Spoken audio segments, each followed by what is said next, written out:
Com a sua ceia pela televisão aí, tá tudo certo. Tá bom, não tem problema não. O negócio é estar firme com Jesus. Amém, igreja? Tem coisa que eu não fico brigando não, irmão. Mas a gente quer ensinar, a pessoa já vem com pedra para atacar na gente. Por que será, hein? Por que será? Tem alguma coisa, não tem? Tem alguma coisa, não tem, irmão? Tem alguma coisa, tem ou não tem? Vai falar uma coisa, a pessoa vem com agressão, batendo na mesa, xingando aqui. Calma, calma, calma, Beth. Vamos lá, Lucas, vamos entrar na Bíblia. A gente está aqui para pregar a palavra de Deus. Se a pessoa quiser receber, receba. Se não quiser, irmão, naquele dia vai prestar conta. Quem está entendendo, diga amém. Eu não estou aqui para brigar por causa de doutrina. Eu estou aqui para pregar salvação. Lucas capítulo 13. Mas se perguntar eu falo, tá? Fica tranquilo. Se perguntar eu falo. Quem está entendendo, diga amém. Lucas capítulo 13, versículo 1. O pastor ele perguntou, mas eu vou perguntar de novo. Tem alguém que nos visita pela primeira vez? Tem algum visitante hoje? Pela primeira vez nessa igreja? Rapaz, esse é o povo que costuma frequentar. Quem? Cadê? Cadê? Ah, o irmão. Mas peraí, é irmã? Ah, porque está do lado dos irmãos. Não pode ficar irmã, não tem problema não. Mas o certo é ficar do lado das irmãs, tá bom? A próxima vez já sabe, tá bom? Mas pode ficar à vontade. Não tem problema não. Vamos dar as boas-vindas. Qual é o nome da minha irmã? Ana Paula. Vamos dizer assim, ó. Seja bem-vinda em nome de Jesus. Vamos ler o texto, Lucas capítulo 13. Outra coisa que eu também eu não brigo por isso, eu não discuto. Quer ficar? Fica, não precisa brigar, isso daí ninguém vai perder a salvação, né? Mas aqui na Igreja dos Amores tem esse costume, né? A Igreja dos Amores tem o bom costume, quem está entendendo? Né? Para evitar, né, irmão? É melhor evitar do que remediar. Quem crê que é melhor evitar? Então a gente costuma fazer isso, mas não se preocupa com isso não, tá bom? Vamos lá, Lucas capítulo 13, versículo 1. E a irmã Ana Paula, né? Fica à vontade, tá bom? Naquela ocasião, quem achou, diga amém. Vamos lá. 10 minutos sobre ela. Naquela ocasião, alguns dos que estavam presentes contaram a Jesus que Pilatos misturara o sangue de alguns galileus com os sacrifícios deles. Jesus respondeu: vocês pensam que esses galileus eram mais pecadores que todos os outros por terem sofrido desta maneira? Eu lhes digo que não, mas se não se arrependerem, todos vocês também perecerão. Amém? Amém. Vamos orar. Todos dando glória, glória, glória, glória, glória. Ramacalamai, declama, Senhor. Espírito de Deus, Espírito Santo. Senhor, eu preciso de me arrepender, Senhor. Eu preciso do arrependimento, eu preciso me arrepender. Senhor, toca no meu coração, meu Deus, o espírito de santidade e de temor de Deus, para que eu venha me arrepender dos meus pecados, Senhor. Pois sem arrependimento não há perdão, é necessário o arrependimento. E eu digo para Deus esta noite, Senhor, tem misericórdia de mim, Senhor, que sou um miserável pecador na Tua presença. E me ajuda a abandonar tudo aquilo que entristece a Deus. Fala, Espírito Santo, nesses 10 minutos, nesse culto abençoado aqui em Jardim Catarina 1, Pai. Abençoa o pastor dessa igreja, abençoa as ofertas dessa igreja, para que possamos, Senhor, dar um bom testemunho para aqueles que são de fora. Amém, igreja? Podeis assentar, igreja? Pode glorificar, fica à vontade para dar glória a Deus. Pode dar glória, glória. Igreja. Neemias, houve um acidente na época do Senhor. Eles ainda estavam construindo o templo. E vocês sabem que no ano de 546 a.C., o templo que Salomão havia edificado para a adoração e para o serviço na presença de Deus foi destruído pelo rei de Babilônia. Mas depois Deus ele levantou Esdras, levantou Neemias, levantou Ageu, levantou Zacarias, levantou homens de Deus, sacerdotes, levantou Zorobabel, o governador, para edificar o segundo templo. É por isso que aquele hino que o povo costuma cantar, aquele hino está errado. A glória da segunda casa será maior do que a primeira. Está erradíssimo aquele hino, porque a segunda casa, ela foi destruída também. Quem está entendendo? E nem se comparava com a primeira casa, que era o templo de Salomão.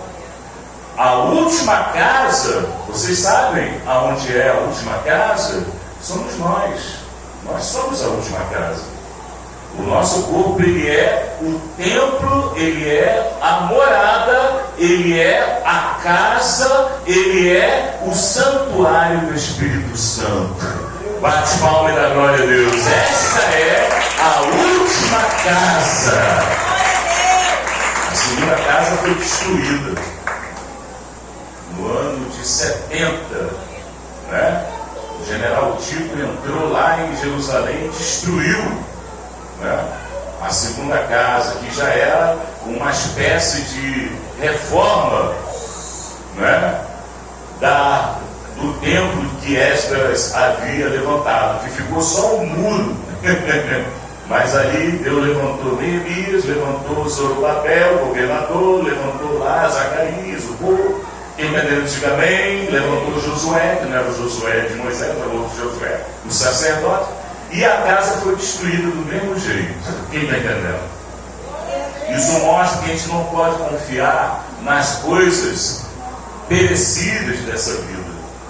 A gente não pode colocar a nossa esperança no juiz, no presidente da república. Mesmo porque o que a gente tem aí, irmão, deixa muito a desejar. Quem está entendendo, diga amém. Amém. A nossa confiança tem que estar em Deus.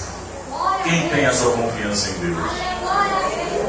E havia acontecido que o povo judeu, ele construiu uma torre chamada Torre de Antônia, né? Quem tem o nome Antônia, ela sabe onde que veio esse nome. E essa torre caiu e matou. A Bíblia diz que matou muitas pessoas. E os discípulos, eles sabendo disso, eles disseram: isso daí só pode ser a mão de Deus. Está vendo? Deus fez com que a torre caísse em cima daqueles pecadores ali. Está vendo? Fica brincando com Deus só. Está vendo? Deus pesou a mão. Deus pesou a mão. Quem já viu o crente falando essas bobeiras? É claro que às vezes Deus ele pesa mesmo, mas não foi o caso. E Jesus estava ali para esclarecer. E Jesus lhe disse: olha só, eu lhes digo que se não se arrependerem todos vocês, também perecerão. O povo estava contando vantagem. Contando vantagem. Aquele povo ali, eu sabia, fulano ali nunca me enganou. Fulana, essa fulana aí, nunca me enganou, tá vendo? A mão de Deus pesou. Muitas vezes a pessoa cai enfermo, né? Às vezes pela infelicidade do acaso e do destino, né? Que a Bíblia diz que nós estamos debaixo do sol. E lá em Eclesiastes a Bíblia diz que o sol está sobre todos os moradores da terra. E tudo acontece para justo e para injusto. Quem está entendendo? Então a pessoa, mesmo sendo crente, mesmo sendo uma serva de Deus, um homem de Deus, você pode cair enfermo, você pode contrair uma enfermidade. Você não é um super-homem, você não é uma mulher maravilha. Quem está entendendo, diga amém. E Jesus estava explicando: olha, vocês estão aí se vangloriando, mas se vocês não se arrependerem dos seus pecados, da mesma maneira vocês vão perecer. Só que vai perecer naquele dia do trono branco. E grandes e pequenos, aqueles que vão ser julgados pelas obras, estarão diante do trono branco. Porque se você for julgado pelas suas obras, você não escapa da condenação. É aí que muita gente se engana. É aí que aquele ator, bilionário, ele dá a parte do dinheiro dele lá para uma instituição filantrópica, Ele dá o dinheiro dele lá para um asilo, ou coisa que vá, ele pensa que está garantido a salvação. Mas acontece que ele já está na quarta mulher já. Quem está entendendo? O homem mais rico do mundo tem mais de 4 mulheres e mais de 10 filhos. Cada lugar que ele chega é um filho que ele faz. Quem está entendendo, igreja? Não adianta ele pegar o dinheiro e colocar lá para a prefeitoria, que isso daí, irmão, não vai salvar a alma de ninguém. Todos digam amém. Amém. É isso que a pessoa tem que entender. A salvação não é pelas obras. As obras, elas são consequência da salvação. O crente que é salvo, ele não vai falar mentira, ele não vai usar de engano, ele não vai procurar maltratar, passar a perna nos outros. O crente salvo, ele tem temor de Deus. Quem está entendendo? Levanta a mão. Em Provérbios capítulo 1, versículo 7, a palavra de Deus diz através de Salomão, que a gente nem sabe se Salomão foi salvo, porque, irmão, no final da vida de Salomão, ele estava acendendo vela para as imagens de escultura. Então a gente nem sabe se ele foi salvo. Mas Deus usou Salomão em vida, e ele deixou registrado em Provérbios capítulo 1, versículo 7, dizendo que o princípio da ciência, o princípio da sabedoria é o temor de Deus, e os loucos, eles desprezam a correção. Quem está tentando levantar a mão? A pessoa que despreza o conselho, a pessoa que diz, quem é você para me dar o conselho? Quem é você? Eu sou mais eu nunca roubei, nunca matei. E chegar lá, Jesus tem mais é que deixar eu entrar. Quem já viu gente assim? Está cheio, achando que Deus tem a obrigação de salvar alguém. A salvação, ela foi oferecida para todo mundo. Para todo mundo. Repita comigo, igreja. A salvação. Fala com fé, estou vendo que vocês estão duvidando um pouquinho. Vamos lá. A salvação foi oferecida para todo mundo, mas nem todo mundo recebe. João capítulo 3, versículo 16. Porque Deus amou o mundo de tal maneira que entregou o seu Filho unigênito, para que todo aquele que nele crê não pereça, mas tenha a vida eterna. O caminho da salvação é esse. É através da cruz. É através do sangue. Lá em 1 João, lá no finalzinho da Bíblia, capítulo 1, versículo 9, a Bíblia diz que se nós confessarmos os nossos pecados, Ele é fiel e justo para perdoar os nossos pecados e nos purificar de toda injustiça. E o sangue de Jesus Cristo e o sangue do seu Filho Jesus nos purifica de todo pecado. A purificação do pecado é através do sangue de Jesus. É quando a pessoa aceita a obra que Jesus operou lá na cruz do Calvário. Quem está entendendo, igreja? É quando o crente ele aceita que o coração dele é enganoso, é perverso, é mau, e ele precisa do Espírito Santo. Quem precisa do Espírito Santo? Jeremias capítulo 17, versículo 9. O coração do homem é mau, é perverso. Quem o entenderá? Quem o conhecerá? Deus que prova os rins e prova os corações. Ele pesa, Ele conhece. O coração, irmão, ele é enganoso. Maldito o homem que confia no homem e faz da sua carne o seu braço. Maldito, a Bíblia chama de maldito. Repita comigo, igreja. A Bíblia chama de maldito. É isso. A pessoa que bate no peito e diz: ah, eu nunca matei, nunca roubei, nunca fumei, nunca bebi, nunca adulterei, nunca isso, nunca aquilo, vai ter uma surpresa grave, terrível, porque nada disso vai garantir. A garantia da salvação é através do arrependimento, é reconhecer que nós somos pecadores e nós precisamos da misericórdia, precisamos da libertação. E não pede se eu liberto, dá nada. Tem muita coisa que Deus tem que arrancar do teu coração. Quem está entendendo, igreja? É esse o caminho. Ah, mas eu já estou na igreja Deus Amor, eu sou crente raiz. Irmão, você não vai chegar lá dando carteirada, você não vai chegar lá pegando a sua carteirinha de membro da igreja Deus Amor, dando carteirada. Aqui, ó, eu sou da igreja lá do missionário Davi Miranda, dá licença, posso passar? Para aí, peraí, que negócio é esse? Você não foi fiel no seu dízimo. Peraí, você não foi fiel com o teu pastor. Você falou mal de um, falou mal de outro, você levantou contenda dentro da própria casa de Deus. É o pecado que Deus abomina. Deus, ele não tolera. É irmão que se apressa para criar divisão dentro da casa de Deus. E aí? O que adiantou a carteirinha lá com o arco-íris lá da igreja? Adiantou, igreja? Adiantou ou não adiantou? Adiantou, tem gente que acha que adiantou. Adiantou chegar com a carteirinha lá, dando carteirada? Adiantou? Bate palma e dá glória a Deus. E Jesus está explicando, irmão. Jesus, ele não alisa a cabeça de pessoa que está errada, não. Ah, mas Jesus é bobo. Não, Jesus não é bobo coisa nenhuma. Ele é bom, é diferente.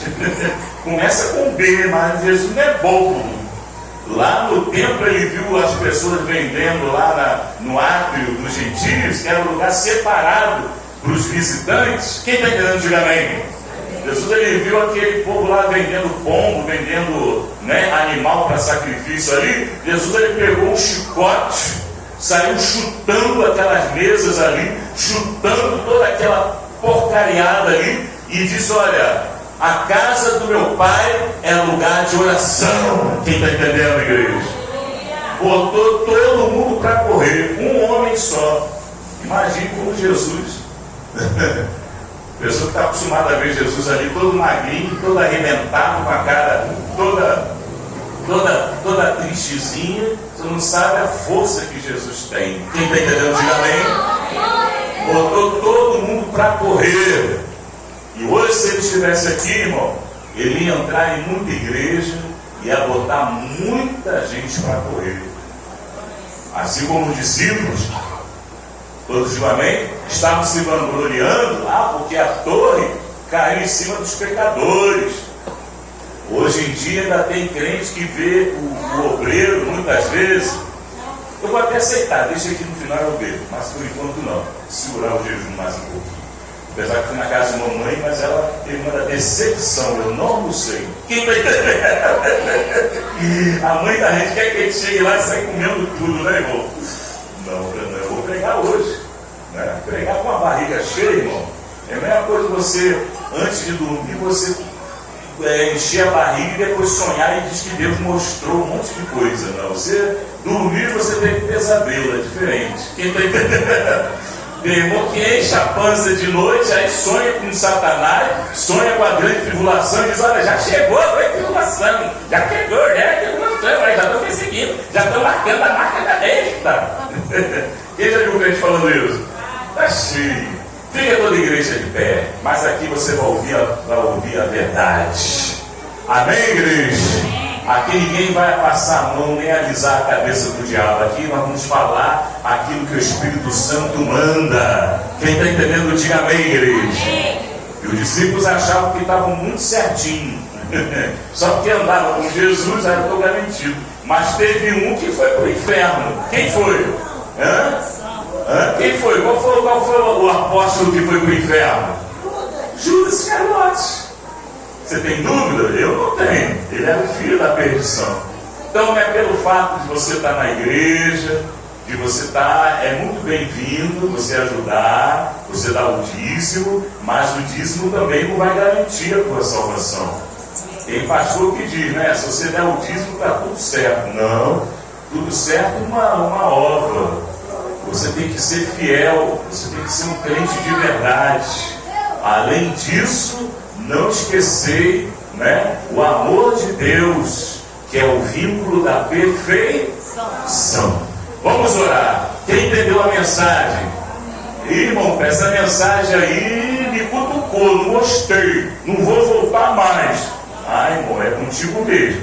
Vamos orar, todos dando glória, glória, glória, glória, glória, glória. Vai orando, igreja. Ainda tem 5 minutos. Todos dando glória, glória, glória. Vai orando, igreja. Ainda tem 5 minutos para a gente orar por revelação. 5 minutos. Glória, glória, glória. É verdade, Senhor. É a palavra que incomoda, mas tem que ser.